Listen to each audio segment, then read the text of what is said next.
Naming an archaeological culture is a very tedious task. It's not easy.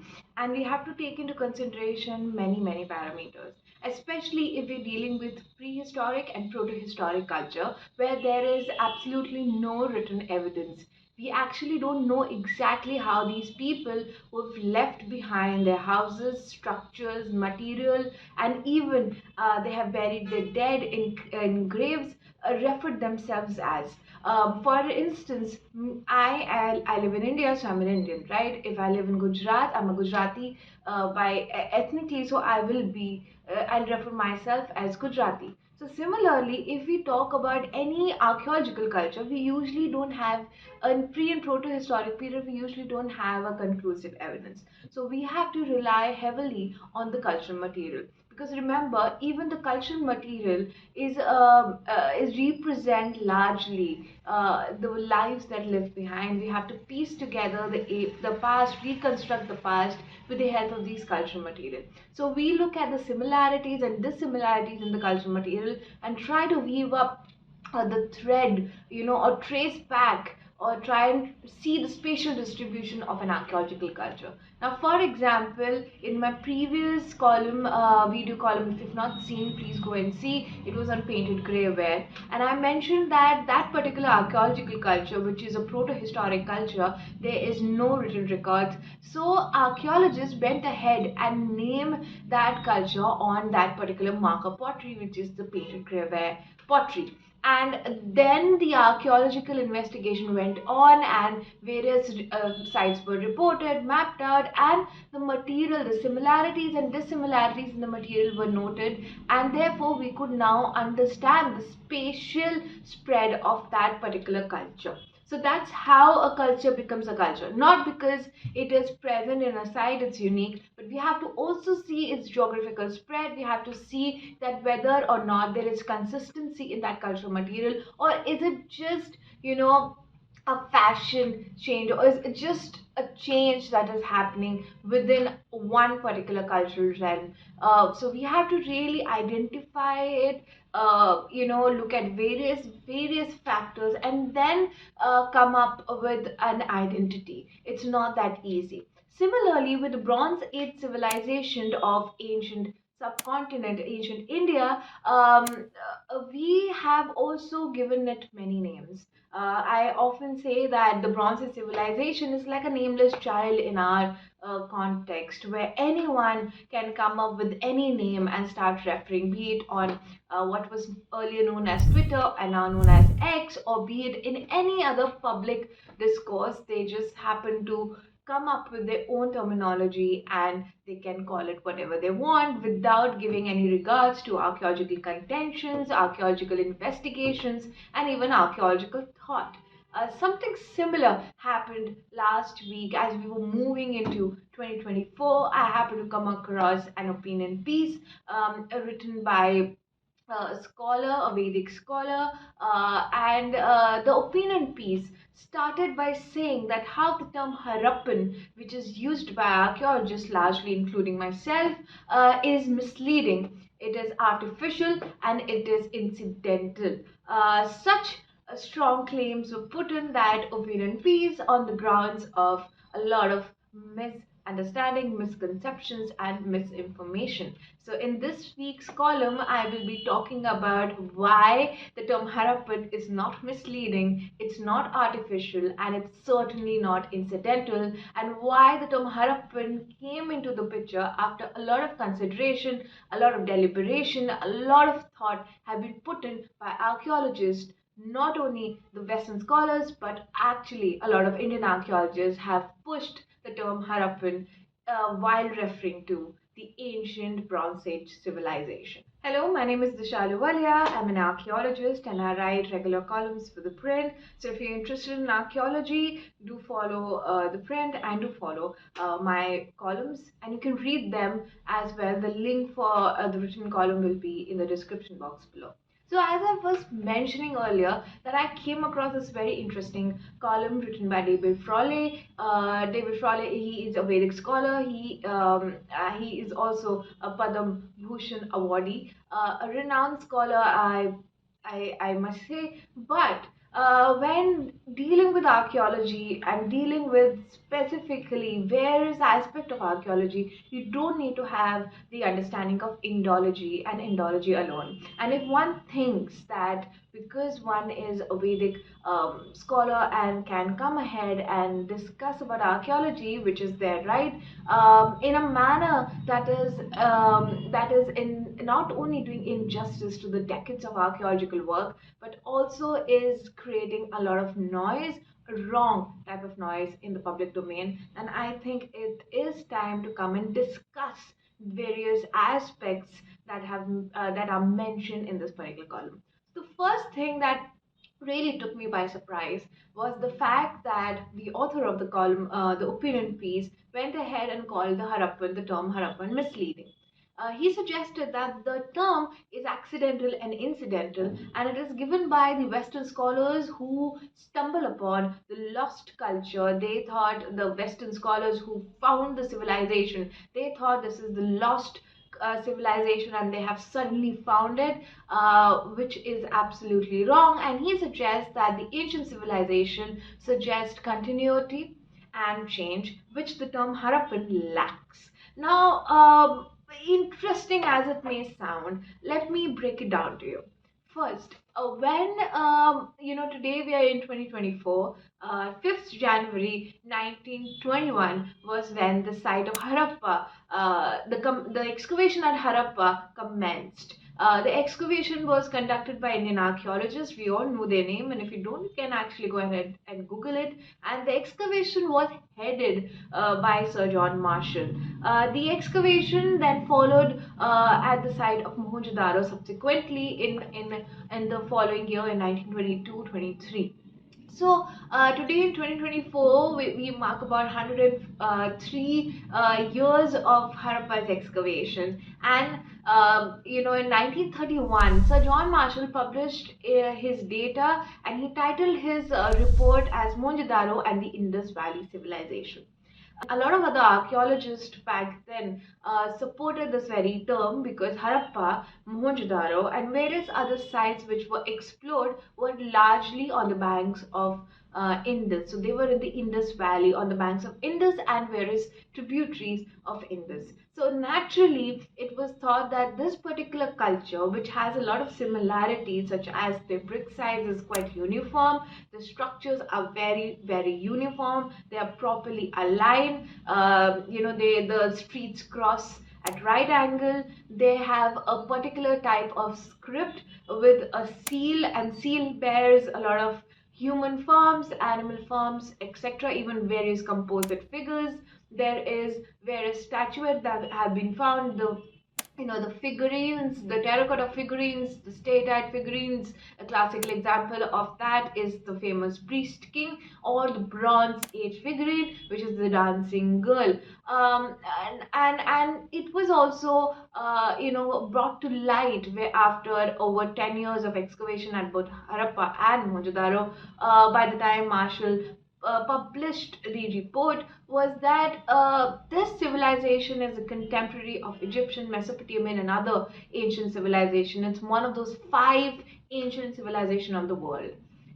But back then, what they didn't know was that the civilization was not just limited to the Indus Valley. So the term Indus Valley Civilization is actually accidental and incidental rather than Harappan Civilization. I'll come to that slowly. I want to explain this so that there is no misconception or misunderstanding left in between. So once Harappan Civilization and the publication was made by Marshall.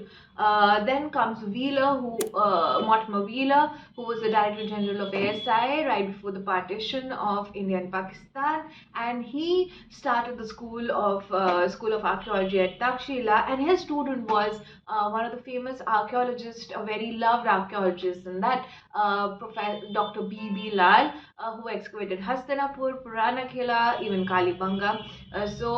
Wheeler trained many Indian archaeologists, very many Indian students, with the hope that the archaeology in India will go ahead, and a new generation of archaeologists will come up, which actually happened. We have various names to go to prove that very point. And then when Wheeler excavated the sites there, he suggested, the question of its decline came on the forefront. So when Marshall was excavating, the idea was to identify the culture. And I can totally understand not only Marshall, but the other archaeologists who were working, including Sahani and others, Indian archaeologists who were working. The idea of an archaeologist when you're excavating a site, especially excavating or come across a culture which is not known, earlier, you want to actually try and understand all the nuances of that particular culture. You want to understand the cultural traits. You want to understand the similarities and dissimilarities in culture material, which includes pottery, seals, figurines, etc. So it is a very slow process, and in the absence of any scientific dating back then, a lot of emphasis was actually laid on relative dating, which comes from analyzing cultural material. So of course a lot of time would have gone in creating this concrete view of the ancient bronze age civilization, creating the parameters which can help future archaeologists, creating the list of things that is found at these sites, so that the future archaeologists can go ahead and they have enough information. So when Wheeler came into the picture, the question of why did the civilization died came onto the forefront. Archaeologists were already asking these questions. A lot of sites were excavated, and it was surprising to see that urbanization ended and deurbanization started. But why and where did the Harappans actually went? Now, this was a time when, I have discussed this in my previous column as well. In Indian history, there was a gap. So, when the team at Harappa excavated Harappa and Mohenjo-daro, they actually pushed the antiquity of India and the subcontinent to 3rd millennium BCE. That is about 2600 2700 BCE. And after that, we straight away had the Republic, the evidence of cities like Patliputra, Vaishali. We have Shokan edicts and other literary resources which are post 6th century BCE. So there was this gap in the chronology. Not by that I mean that the continuation of culture actually didn't happen, but the conclusive, the historical evidence or archaeological evidence was missing. Not to say that actually there was no continuity, but the scholars and researchers have not found that and have not brought that to the light. That's what it actually means. But back then, because a lot of these research were very Western centric, a lot of Western scholars have put forth a lot of theories.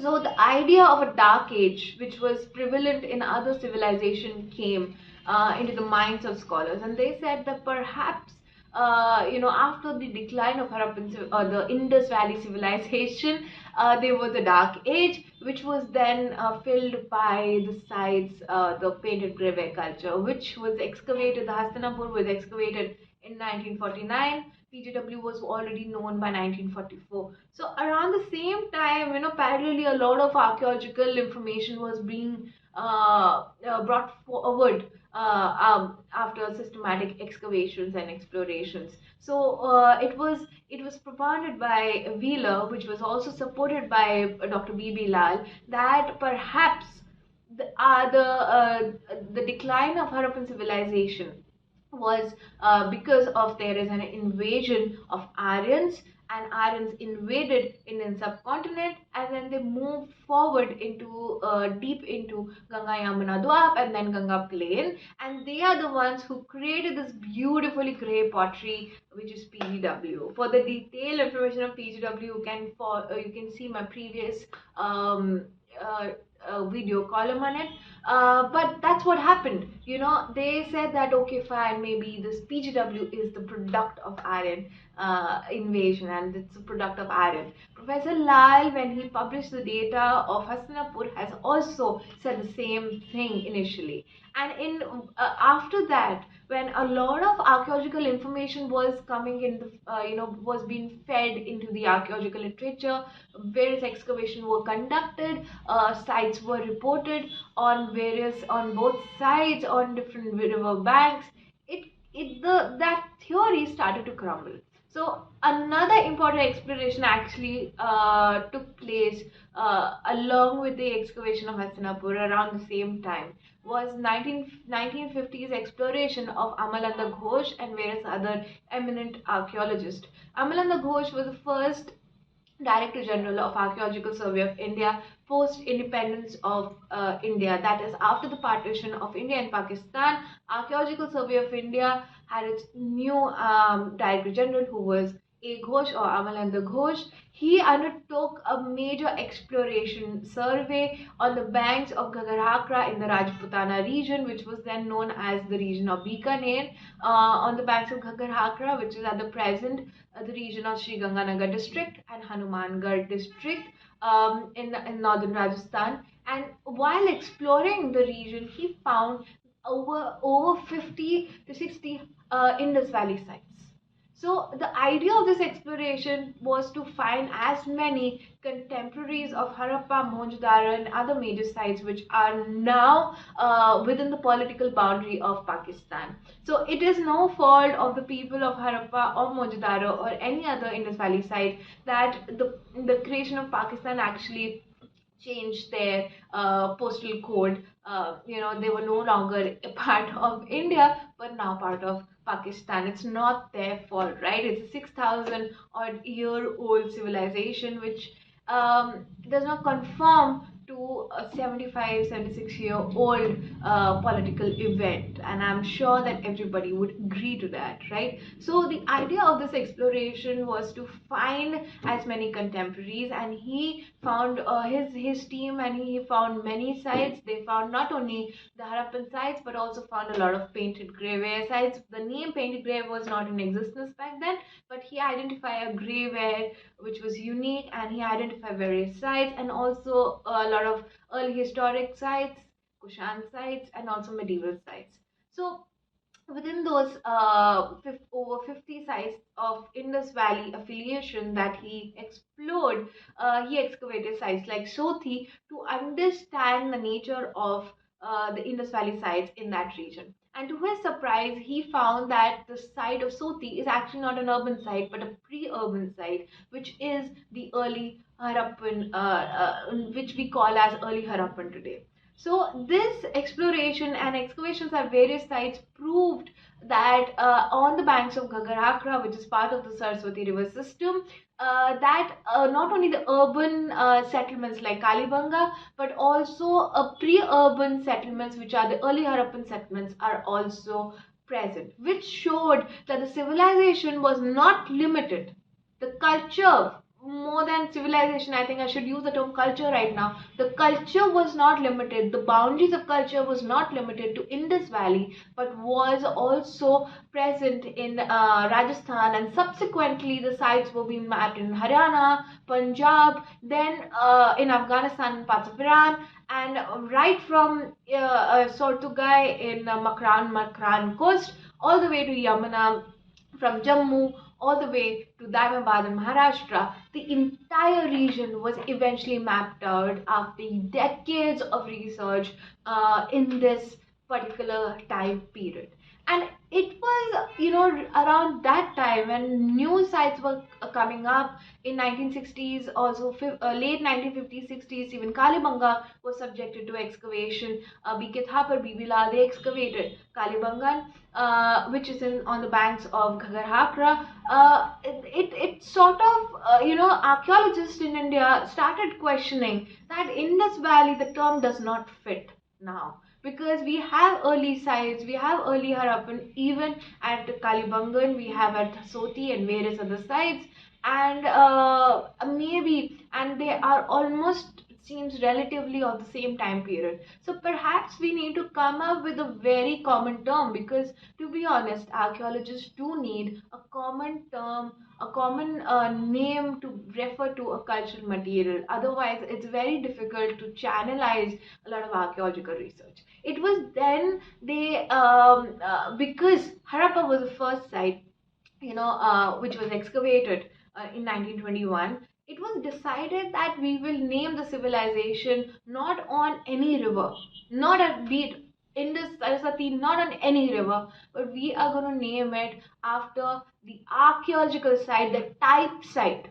Now, type site in archaeology is the site where the particular cultural trait is identified. For instance, with PGW, is we can either call Hastinapur as a type site because it's a site where we have seen the stratigraphical positioning of PGW. A type site is where a particular archaeological information have come out, and it sort of have changed the understanding on a wider or a broader spectrum. So therefore Harappa was a type site. Now this has nothing to do with the Harappa back then, even today is in Pakistan, or even when this deliberation was happening was in Pakistan. It really didn't is in Pakistan, it really didn't matter. The what matter was that the type site is Harappa. And therefore, as per archaeological contention, either you name a culture on basis of pottery or a culture material which is present all throughout the spatial distribution. I mentioned about the spread all throughout the entire realm of that cultural archaeological culture, or you name it after a site.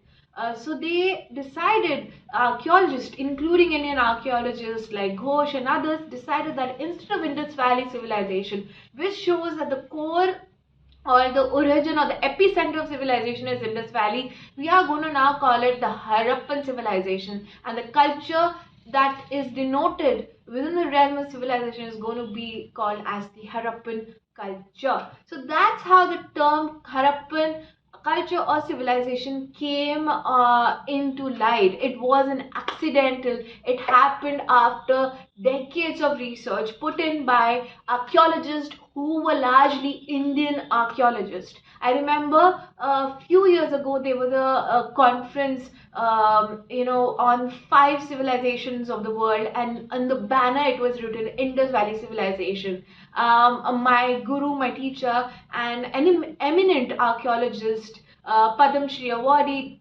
Dr. R.S. Best, went on stage when he was giving his speech, and his first line was that Indus Valley Civilization is not the term to refer this, it is Harappan civilization, because that's what the archaeologists agreed upon. Archaeologists decided that since the culture is not spread on any one valley, so either Indus or either Saraswati, it is not how it's working. Tomorrow the situation might change, so let us have a name which is not bounded by geographical features such as rivers, which is not bounded by any political boundary, which is strictly based on archaeology and archaeological contention alone. So that's how the term Harappan civilization came into forefront.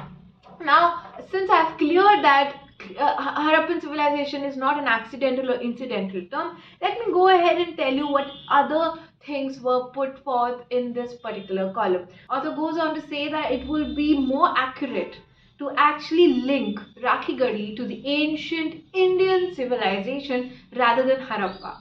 Now, to me, who have worked at Harappan sites, who have read archaeology, and also to all of you who are history enthusiasts or read about history or about archaeology, this statement will not fit well. I'm really certain about that, because here the mention of fitting accurately with or associated accurately with the Indian civilization or ancient civilization, and comparing the two sides and suggesting that Rakigarhi is more accurate to associate than Harappa is not, is just amazing. It's just interesting in many ways, because to be very honest, both sides are part of one civilization. It is saying as if a particular place in India, let's just give an example of please don't get offended, but let's just give an example of Delhi, and I am in Baroda. So for me, if I have to make a statement, I'll say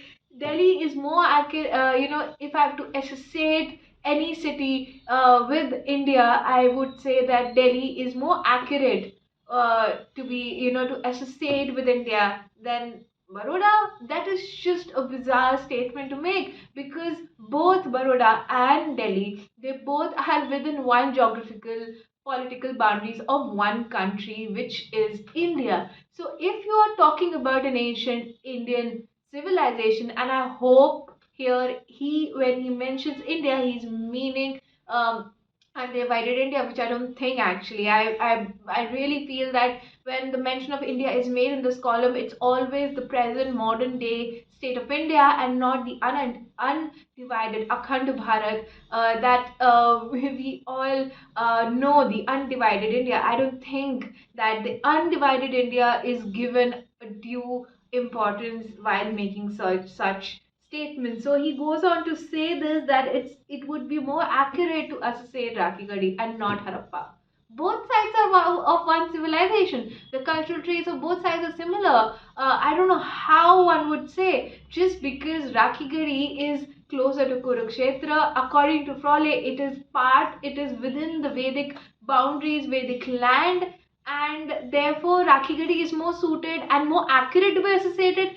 I'm just amazed to see that somebody who has never held a trowel goes out and tell us that you have to associate this civilization with one side and not the other side of a civilization just because it's in Pakistan. I don't know what is the reasoning behind this, because it's absolutely not accurate. Talking about both of these two sites, they both are important sites. Rakhigarhi is one of the oldest and one of the largest sites, one of the five major metropolises of Harappan civilization. Rakhigarhi and Harappa, along with Dholavira, Mohenjo-daro, are part of this big five. So both sides have the unique characteristics. Though Rakhigarhi is on the bank of Drishtavati, which is part of Saraswati river system, so its building material is different. Its settlement pattern is little altered. There, of course, this subsistence pattern will also differ, but the cultural material is very much similar. The brick sizes, the ratio of the brick is similar.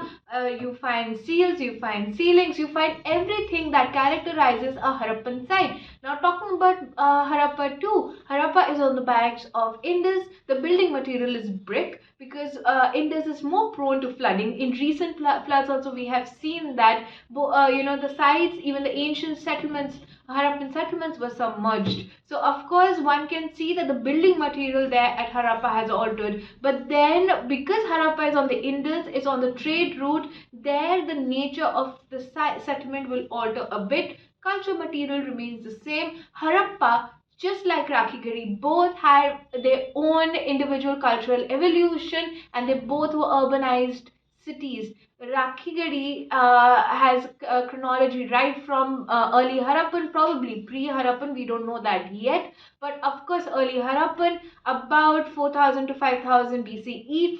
The initial dates, I know that there's this news going on of it being 8,000-year-old civilization, but as somebody who has assisted the director of the excavation, Dr. Manjul, in the excavation, we really need to wait for to give certain dates. Scientific dates are unavailable at this point. So therefore, both sides are at least 5,000 to 5,500 BCE, which does make it about 6 to 7,000 years old. Harappa, when Jonathan Markenauer excavated, he found a pre-Harappan, which is early farming, Ravi, which he called as the Ravi phase, where the date of that particular phase were 5,500 BCE and went on till the deurbanized phase. In fact, the deurbanized phase is missing at Rakhigarhi, which is available there at Harappa. You have even the cemetery also. So I want to really understand the reasoning behind this particular statement when he says that it's more accurate to associate Rakhigarhi, associate the ancient Indian civilization with the Rakhigarhi and not Harappa. Why such hatred for Harappa? I wonder. Is it just because it's in a different country today? Perhaps or perhaps not. Only only the person who've written this statement can say. But for me, as an archaeologist, I just wanted to clear this out because this is absolutely not true. Both sides are individual sides. They both are important. In fact, they both have a very similar chronology, very similar cultural traits. The culture, material, and assemblages are also very similar and diverse in its own way. At the end, I would like to say that the author mentions that the name of the civilization should be Vedic Saraswati civilization. Now, here is where he is relying a lot of emphasis on. Actually, he absolutely relied no emphasis on anything when he spoke about this. But Professor Lal, or as we know as B.V. Lal, he has mentioned a couple of times and also written a book called Saraswati Flows On, where he mentions that the Harappan culture and the Rigved culture, they are the two sides of a same coin. But there is a lot of work that needs to be done. Of course, he mentioned the presence of fire altar at Kalimanga and various sites, presence of few other tangible evidences that link it. He also, and that's what an archaeologist's point is very important. He also mentioned that the geographical boundary of the Rigveda, the mention in the Rigveda, and also the Harappan boundary, which he included Harappa. He did include Harappa in it. Also, he did not eliminate Harappa whatsoever, is also similar. So, therefore, he propounded this particular theory, but